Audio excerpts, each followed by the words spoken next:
C'est vrai que la dette est là et que la notation du Gabon a baissé. Mais c'est aussi en partie à cause de vos entreprises et qui me payent en retard. Vous ne souhaitez pas qu'on vous compare aux putschistes du Sahel ?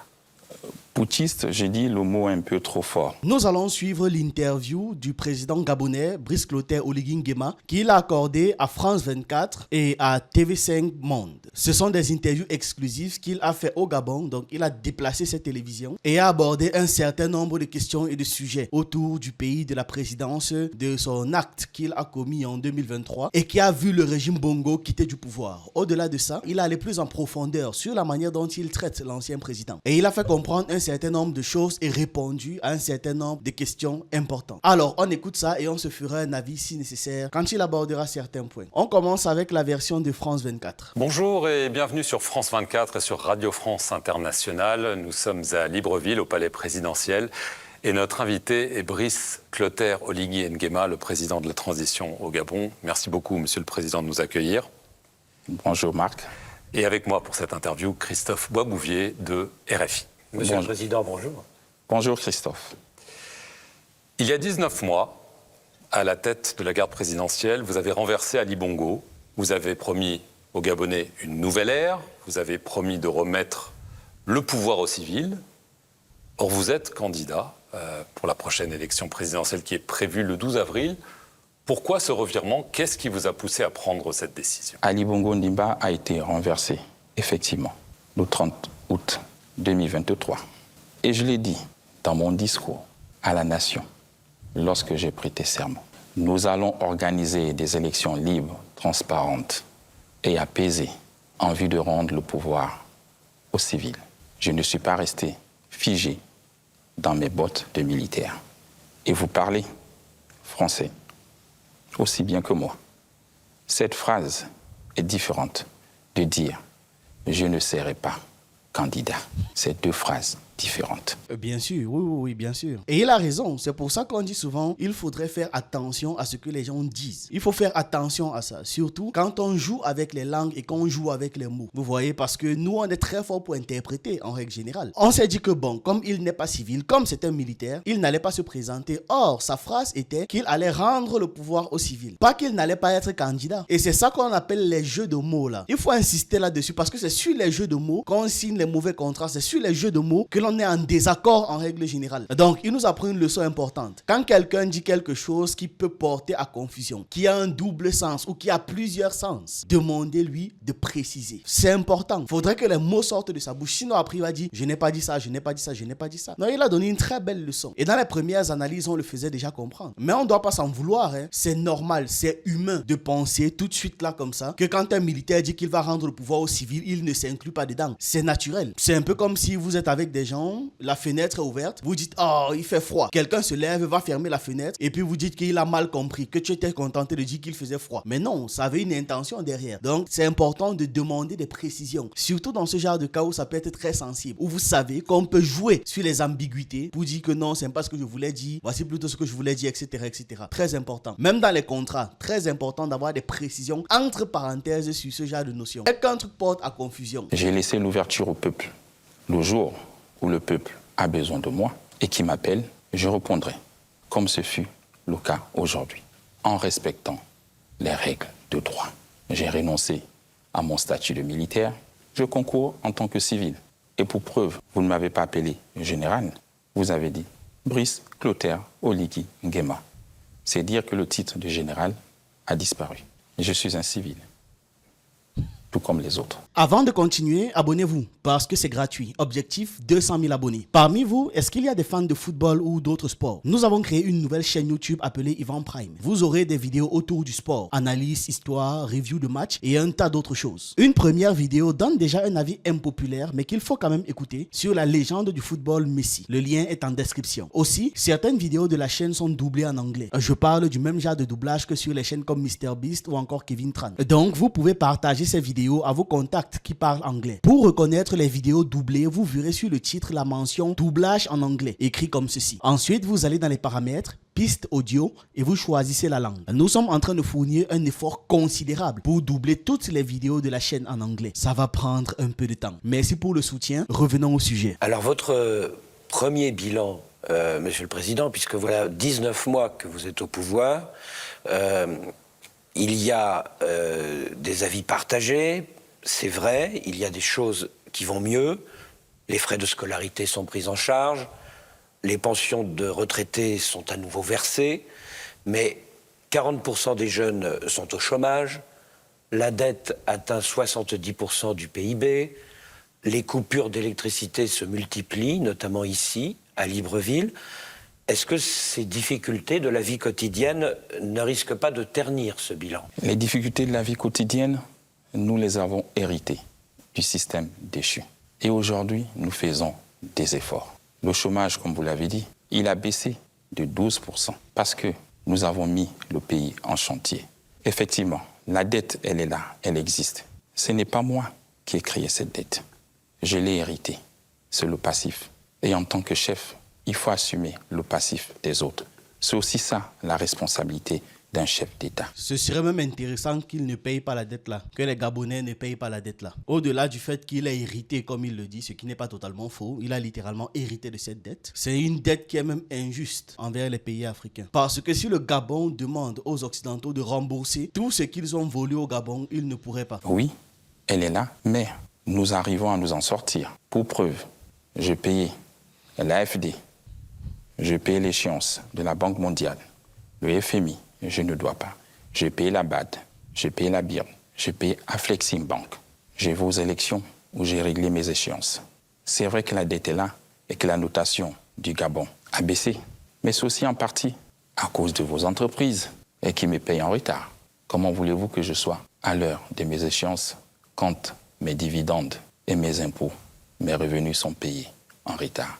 Donc cette dégradation de la note, on doit tous se la partager et l'assumer. Depuis le 30 août 2023, vous l'avez dit, vous avez refusé le terme de coup d'État, vous dites coup de libération. Vous avez aussi opté pour une transition courte. Ça devait être 2 ans, ça va même être moins, les élections vont avoir lieu en avril.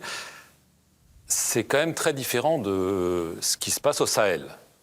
Je vois que vous souriez. Les gars, s'ils ne pouvaient pas faire leur interview sans mettre le Sahel là-dedans, toujours dans leur bouche, il y a le nom du Sahel. Maintenant, vous voulez impliquer un autre président, pourquoi? Vous ne voyez même pas que depuis qu'il a fait son coup d'État, il n'a pas parlé du Sahel. Il n'a pas parlé du Sahel. Je ne pense même pas qu'il ait fait une visite dans les États du Sahel. Attendez, je vérifie ça. Voilà, après vérification, non, il n'est même pas encore allé au Sahel. Sauf si c'était de manière officieuse peut-être. Mais il n'est pas encore allé au Sahel. Ni au Mali, ni au Niger, ni au Burkina Faso. Et je pense que depuis qu'il est au pouvoir, il a fait 5 visites officielles en Afrique. C'est à vérifier. Mais je vais dire le Congo-Brazzaville, le Tchad, la Guinée équatoriale, République centrafricaine et le Cameroun. Donc à part ça, je ne pense pas qu'il y ait eu autre chose. Mais pourquoi cette obsession-là envers le Sahel, je ne comprends pas. Il a tout fait pour ne pas parler de ces gars-là. Maintenant, vous le forcez à aborder le sujet pour savoir s'il va dans votre sens ou non. Pour confirmer auprès de je ne sais qui s'il va dans le sens des gars des États du Sahel ou pas. Vous ne souhaitez pas qu'on vous compare aux putschistes du Sahel? Putschiste, j'ai dit le mot un peu trop fort. Voilà. Ce n'est pas un terme que je vais employer pour mes collègues militaires.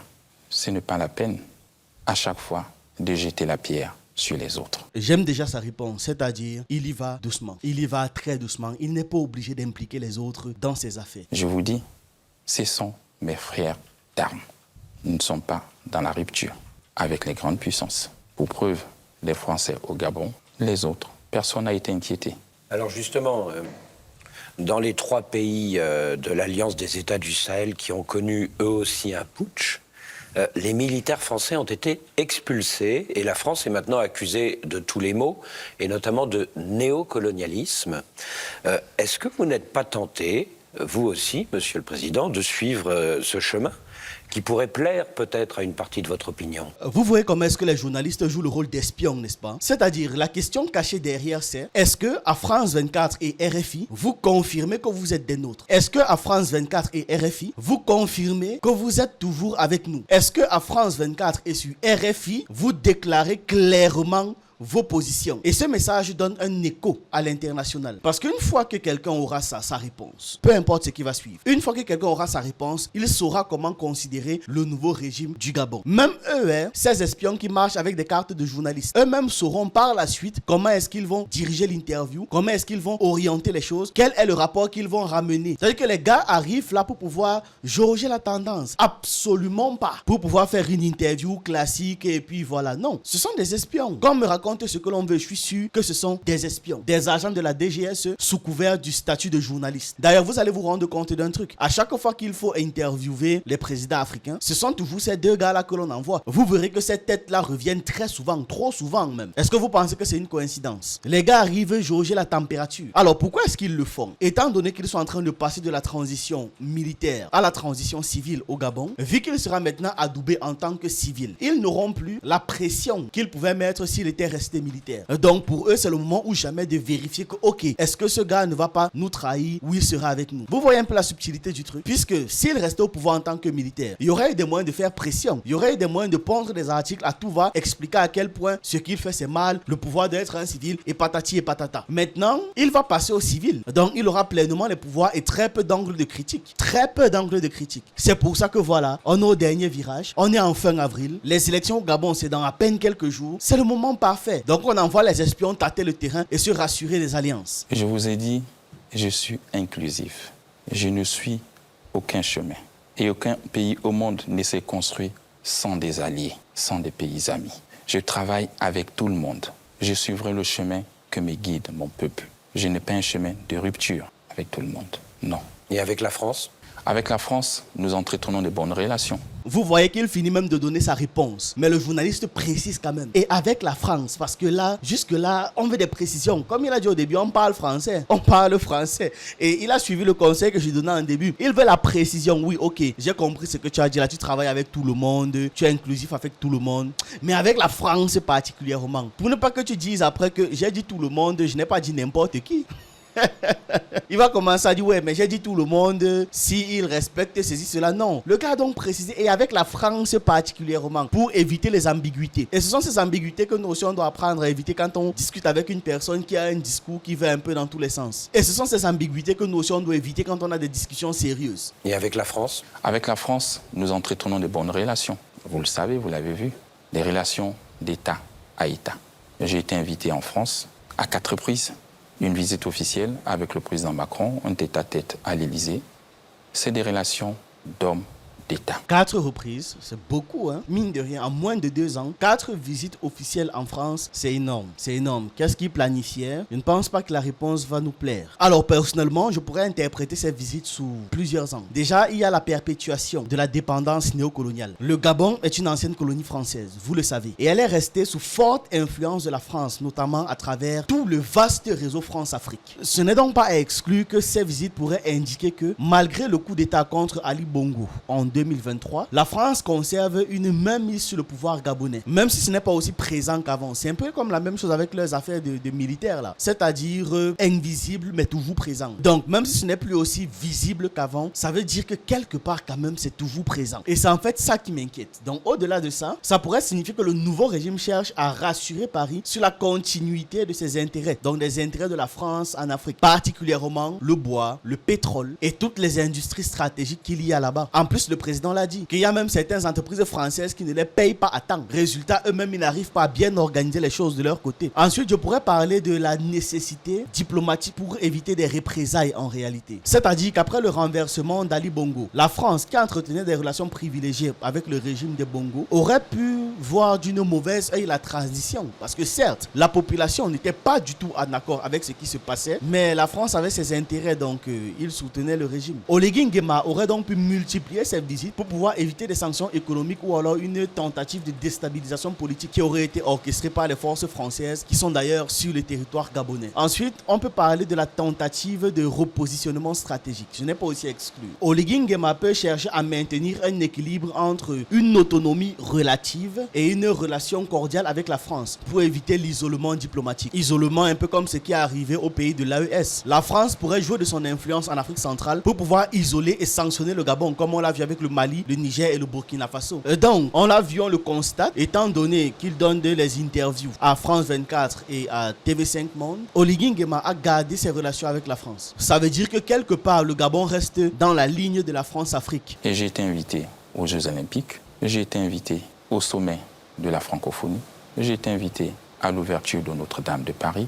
Nous avons des très bonnes relations et la France est notre partenaire historique. On n'appelle pas ça un partenariat, le père. On n'appelle pas ça un partenariat. Je suis désolé. On ne peut pas être partenaire de la personne qui nous a colonisés. On ne peut pas être partenaire de la personne qui nous a pillés, massacrés, torturés, exploités et continue de le faire sans vergogne. Ce n'est pas du partenariat. Je ne peux pas laisser passer ce mot. Il ne nous a pas échappé, en dehors des 3 États du Sahel dont on a déjà parlé, si on mentionne le Sénégal, la Côte d'Ivoire, le Tchad, oui. Partout, les militaires français quittent l'Afrique, sauf ici au Gabon.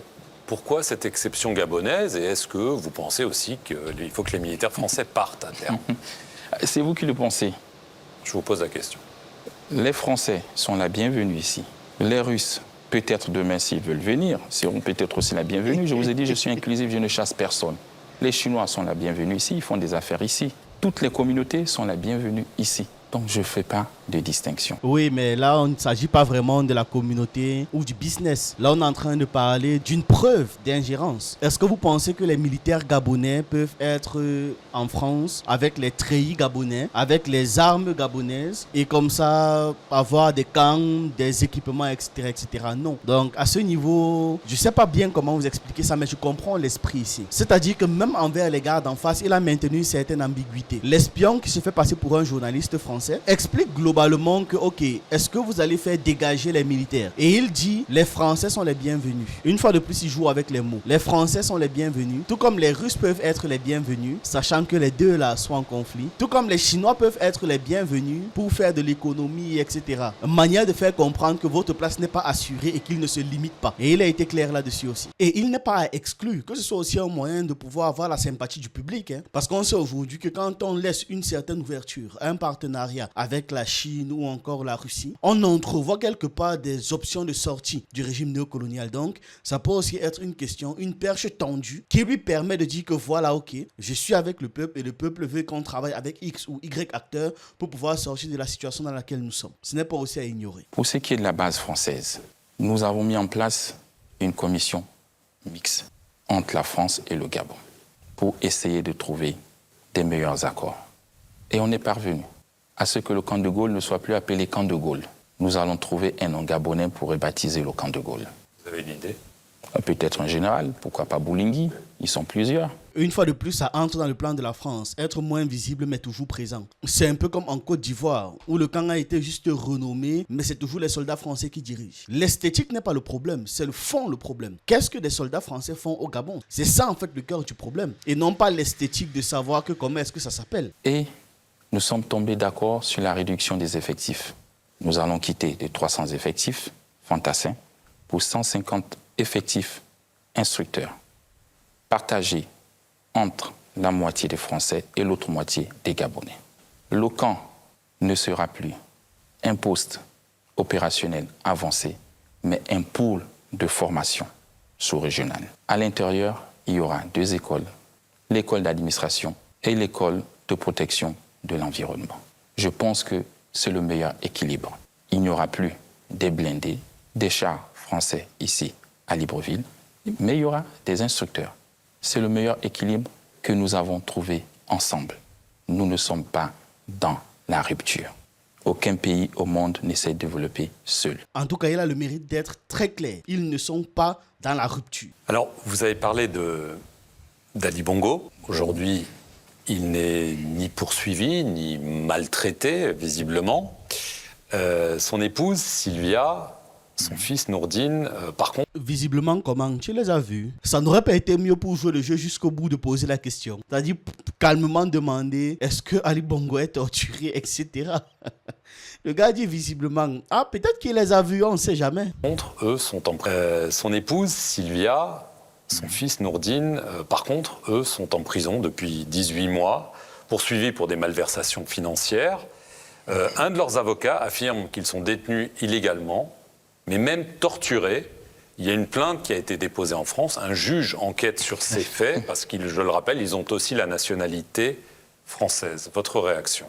Alors, au Gabon, nous sommes un pays respectueux des droits de l'homme. Si on a réussi à faire un coup d'État sans effusion de sang, ce n'est pas 2 individus qui seront torturés dans ce pays. Je doute fort. La preuve, c'est que vous avez vos responsables à l'ambassade qui les rendent visite en prison. Posez-leur la question. Il n'y a aucune marque de torture sur leur corps. Et laisser la justice faire son travail. C'est tout. Il y a le temps de la justice. Monsieur le Président, le problème, c'est que le temps s'étire. Ça fait 18 mois qu'ils sont en prison. Alors, est-ce qu'il va y avoir un procès ? Quand y aura-t-il un procès? Ou est-ce que vous songez éventuellement, après l'élection, peut-être à les libérer? Je ne songe à rien faire. Il y a une justice qui fera son travail. Le procès aura lieu et il sera équitable. Je pense, selon le code gabonais, pour des crimes, on peut aller jusqu'à 2 ans d'enquête. Et les enquêtes se poursuivent. On y est presque, donc. Vous le dites. Vous savez, c'est toujours facile pour un voleur de dire que je suis innocent.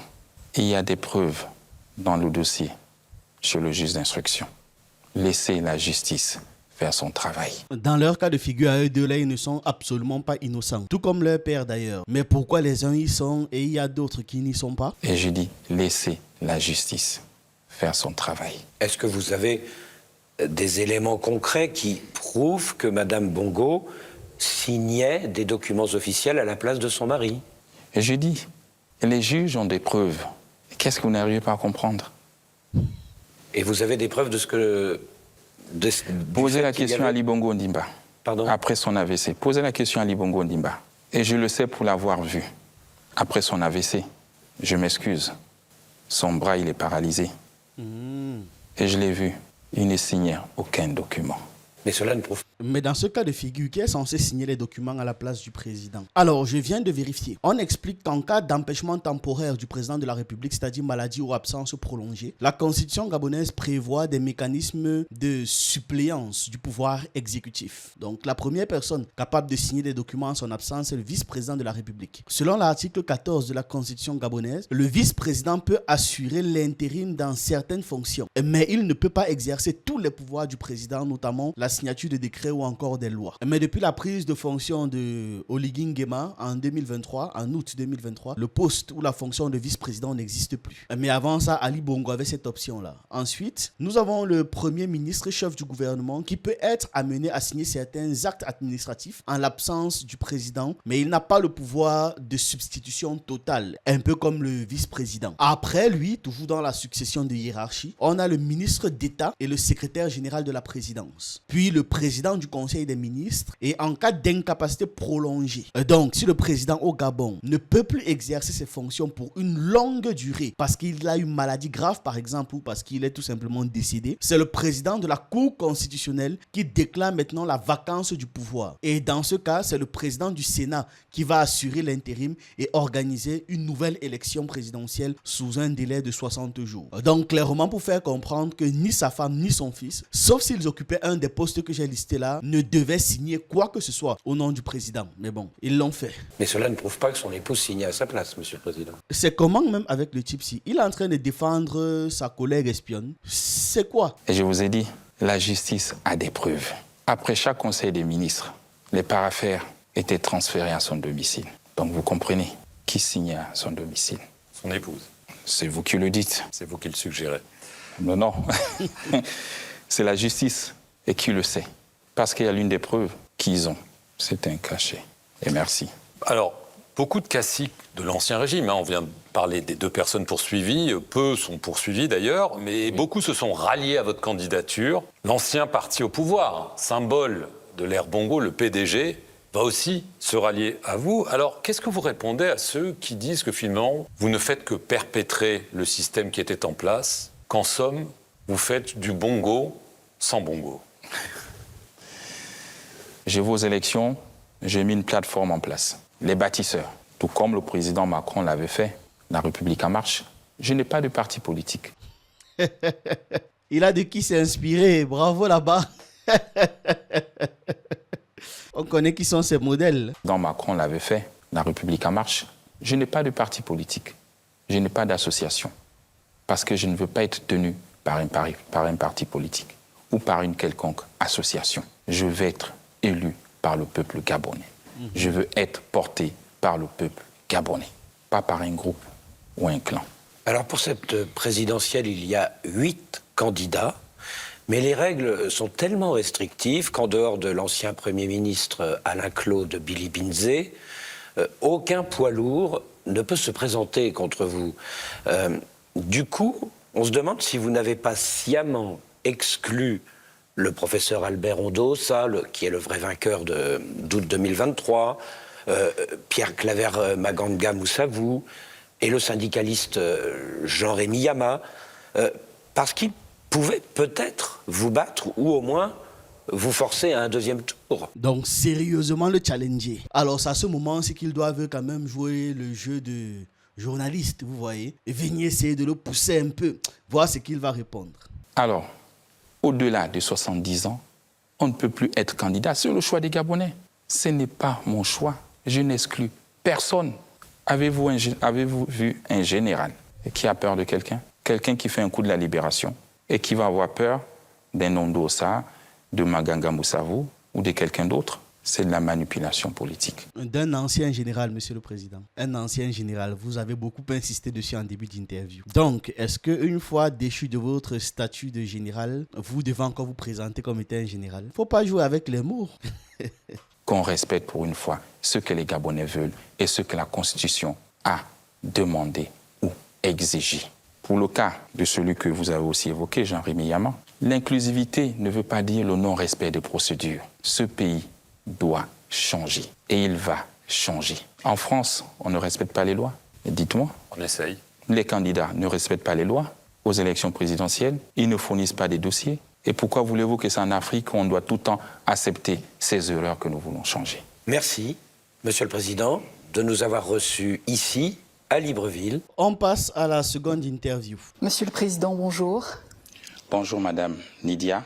Je vous souhaite la plus cordiale des bienvenues à Libreville au Gabon avec le groupe TV5 ici au Palais Rénovation. D'ailleurs, ça me rappelle que même durant la première interview, il a appelé le journaliste de France 24, Marc. Et c'est le journaliste de France 24 qui présente le journaliste de RFI juste à côté. Autant de familiarité, ce sont ces battes comme bien ou bien. Lors de votre discours d'investiture, Monsieur le Président, vous aviez promis de remettre le pouvoir aux civils.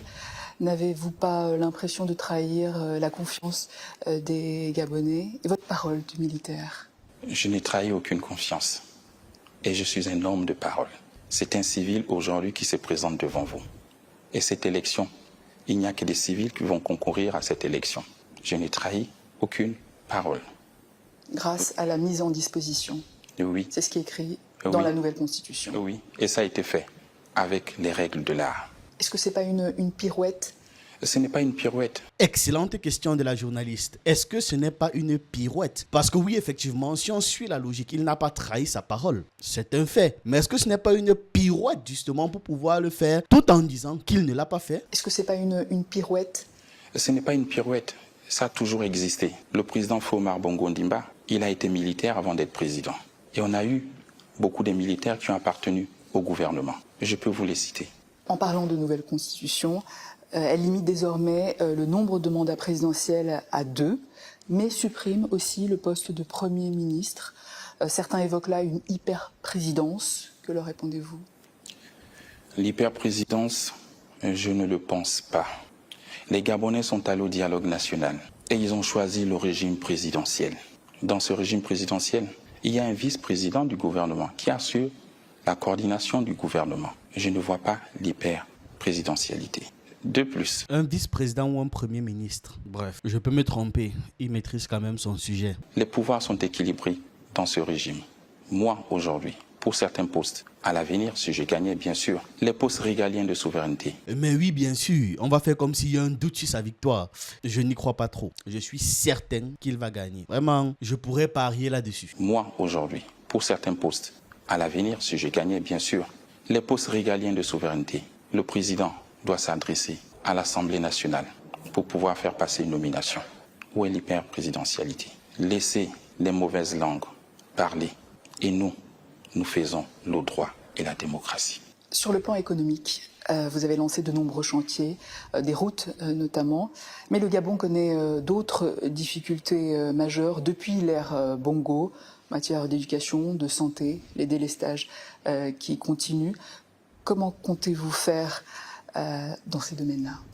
Alors il faut dire que nous avons hérité d'un passif lourd et que j'assume en tant que président de la transition. Pour le quotidien des Gabonais, après le 30 août 2023. Nous avons remis les bourses pour les élèves. Nous avons procédé au dégel des recrutements de la fonction publique. Nous avons octroyé plus de 26 500 postes budgétaires, de jamais vus en 18 mois. Nous avons construit des écoles. C'est plus de 3000 salles de classe qui ont été construites sur l'ensemble du territoire national. Nous avons relancé le BTP. Nous avons relancé le secteur agricole. En gros, nous avons mis le pays en chantier. Et pour se réapproprier notre économie, nous avons payé Assala Énergie. Aujourd'hui, le Gabon est producteur de 70 000 barils jour de son pétrole. Demain, nous allons payer la société Tullow Énergie. Et nous passerons à 82 000 barils jour. C'est dire que notre économie est en train d'avancer. Le chômage, il était à 35%. Nous l'avons réduit à 23%, soit une diminution de 12% en 18 mois. Les efforts sont énormes. Et la liste est longue. Je ne peux pas vous citer tout ce que nous avons fait comme acte dans cette transition. Sinon, nous allons passer la journée ici. Et comment financer tout cela alors que le pays reste endetté? On parle d'environ 7 milliards de francs CFA. Même si vous avez remboursé vos bailleurs de fonds internationaux, comment procéder? C'est vrai, nous avons cette dette qui est là et qui est lourde. 7 500 milliards de francs CFA et que nous continuons à payer. 7 milliards de francs CFA, c'est pas beaucoup, hein? C'est pas beaucoup. 7 500 milliards ou 7 milliards. Attendez, je réécoute le chiffre. Un instant. Nous avons cette dette qui est là et qui est lourde. 7 500 milliards de francs CFA. Et que nous... 7 500 milliards, donc 7 000 milliards. Oui, là, c'est quand même beaucoup, surtout pour un pays comme le Gabon. On n'oublie pas qu'il n'y a pas une forte population là-bas, donc même la force de travail est grandement réduite. C'est à se demander même ce que faisait le précédent régime. C'est-à-dire que, comment est-ce que les pays, je sais pas, qui ont 30 millions d'habitants, ont les mêmes problèmes que les pays qui ont 2 millions d'habitants, qui ont les mêmes problèmes que les pays qui ont 1,7 million d'habitants, qui ont les mêmes problèmes que les pays qui ont 100 millions d'habitants. Je ne comprends pas en fait comment est-ce que l'Afrique fonctionne, mais pourquoi est-ce que structurellement on a l'impression que peu importe la quantité de personnes, c'est-à-dire qu'à un moment donné on se dit même que s'il n'y avait que 1000 personnes dans un pays, il y aurait eu toujours les mêmes problèmes. Pourquoi? Profondément, c'est quelque chose que je n'arrive pas à comprendre. C'est un peu comme le souci de l'énergie dans nos pays. Chaque jour, je subis des coupures d'électricité très violentes. Ça fait 3 mois que je subis des coupures d'électricité d'une intensité incommensurable. Depuis quelques semaines là, je vous assure que l'électricité passe 16 heures sur 24. Et à chaque fois, j'essaye de comprendre pourquoi autant de coupures. Pourquoi est-ce qu'on manque autant d'énergie? Pourquoi est-ce qu'on manque de toutes les infrastructures de base? Parce qu'à un moment donné, tu te dis que bon, ok, il y a la colonisation, ok, il y a l'exploitation. Mais il y a quand même les ressources de base là qui sont quand même laissées. Les mêmes ressources qu'on entend tous les dire, ok, tel ministre a pris ça, tel gestionnaire a volé. Et ça se compte toujours en milliards, en milliards, en milliards. Ces trucs-là ne peuvent pas permettre au moins de laisser l'électricité. Et je ne comprends pas. C'est-à-dire, vous voyez comment c'est le même problème, peu importe la quantité de personnes dans le pays. Parce qu'on peut sortir l'excuse de oui, actuellement il y a trop de gens dans le pays, les investissements ne suivent pas, les infrastructures ne suivent pas. Ok, mais vous verrez que d'1 700 000 habitants à 100 millions d'habitants, on a les mêmes problèmes. Pourquoi?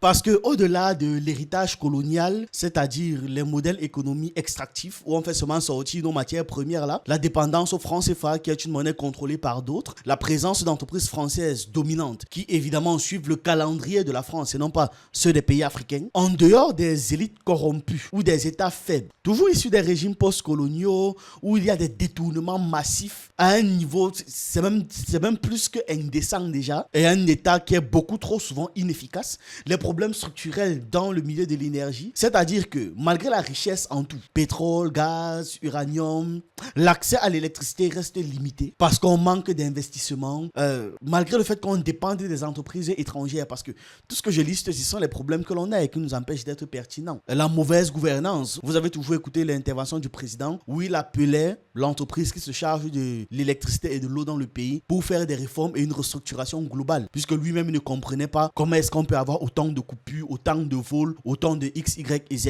Malgré le fait qu'il y ait l'influence des institutions comme le FMI, la Banque mondiale ou l'Union européenne, c'est-à-dire que le FMI, par exemple, impose depuis les années 80 aux pays africains francophones du moins, des réformes qui affaiblissent les États en règle générale. C'est-à-dire privation des services publics, réduction des investissements dans les domaines de l'éducation, de la santé, de l'énergie et j'en passe. Il bloque aussi les investissements des pays africains qui veulent massivement investir dans l'énergie ou dans l'autogestion de leur énergie en règle générale. Et maintenant, il y a les accords commerciaux qui sont profondément déséquilibrés que ces gars mettent aussi en place. Donc, entre tout ça là, il n'y a personne qui s'est dit, tiens, est-ce qu'on ne peut pas 2 minutes arrêter de travailler avec ces gars? Parce que visiblement, ça se voit, ça se sait. Ils ne veulent pas notre bien et commencer à travailler avec les États qui veulent quelque chose de positif. Ça veut dire, ça me dépasse. On manque de tellement de bases. Vous n'imaginez pas à quel point on manque des bases. Ce qui est trivial, ce qui est normal, ce qui est naturel, on en manque. On manque des bases. Chaque jour, on se questionne sur la raison du pourquoi. Je vous promets, dans les pays comme les nôtres, on ne peut rien faire de pertinent.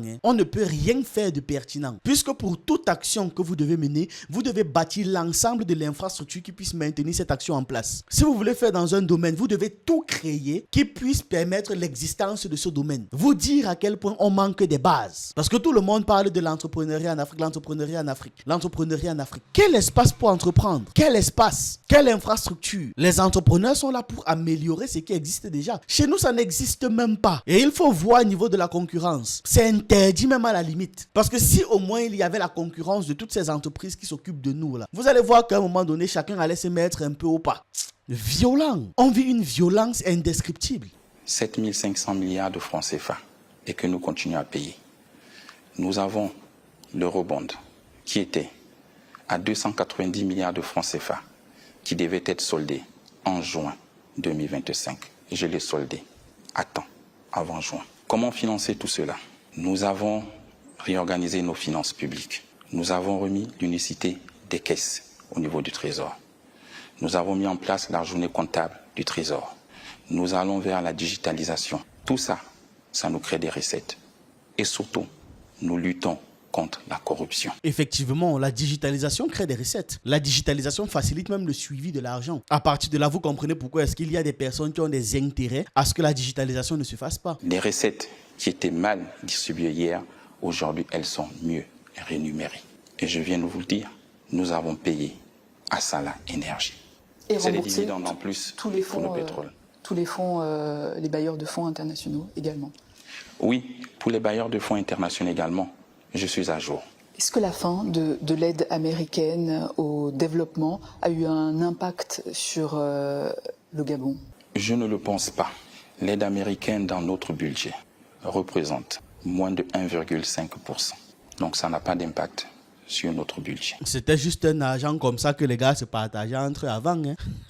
En tout cas, on n'a pas besoin de toutes ces aides, factuellement. Vous parliez du chômage des jeunes tout à l'heure. Oui. C'est un fléau aujourd'hui. Comment voyez-vous l'avenir de la jeunesse gabonaise et quels projets envisagez-vous dans ce domaine-là? Le chômage des jeunes me touche parce que moi-même, j'ai été également jeune. Et chaque jour, je me bats pour faire baisser le taux de chômage. Je vous ai dit, nous avons réussi à le baisser de 12%. Pour l'avenir des jeunes, j'ai lancé l'opération Un jeune, un taxi. C'est 417 taxis que j'ai distribués aux jeunes. Ça fait 417 emplois directs et indirects. Dans quelques semaines, je vais distribuer 400 autres taxis. Pour ces jeunes, nous les avons orientés vers l'entrepreneuriat, vers la création des petites entreprises. J'ai pris avec le gouvernement une décision de baisser par 2 les taxes pour la création des entreprises pour les jeunes. Et aussi qu'ils soient exonérés de 3 ans sans payer d'impôts. Le Gabon a été suspendu de l'Union africaine après le coup d'État, le coup de libération, comme vous dites. Et je préfère coup de libération.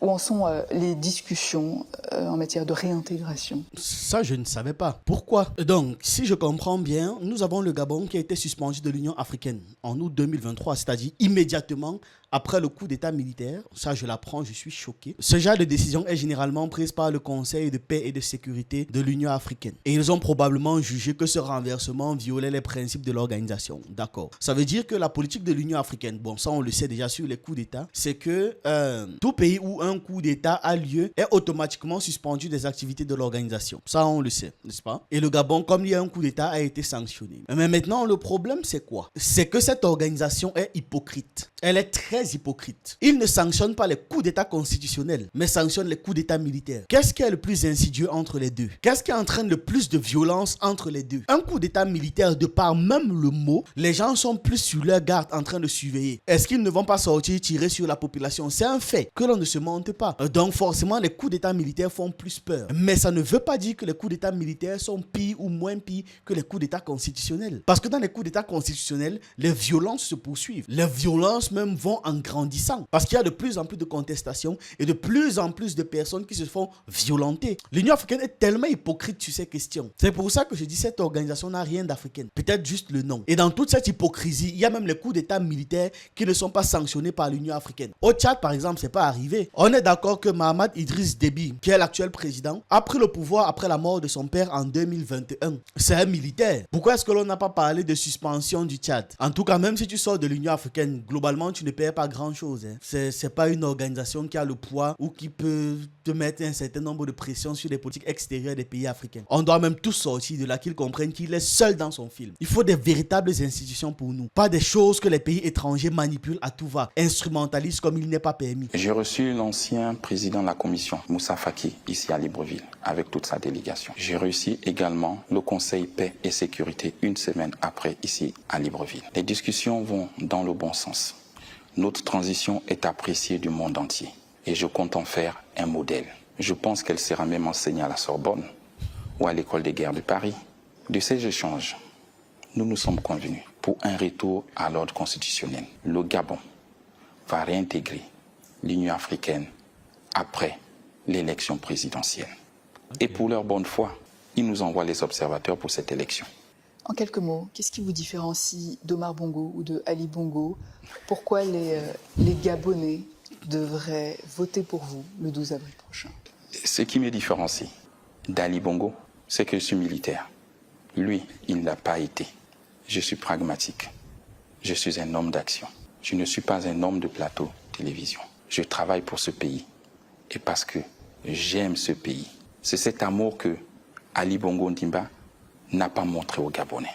L'élection présidentielle arrive. Oui, ce que je veux retenir de cette élection, ce ne serait pas ma victoire. Est-ce que j'aurais conquis les cœurs des Gabonais? C'est ça ma victoire pour cette élection présidentielle. Omar Bongo Ondimba, il a ses qualités.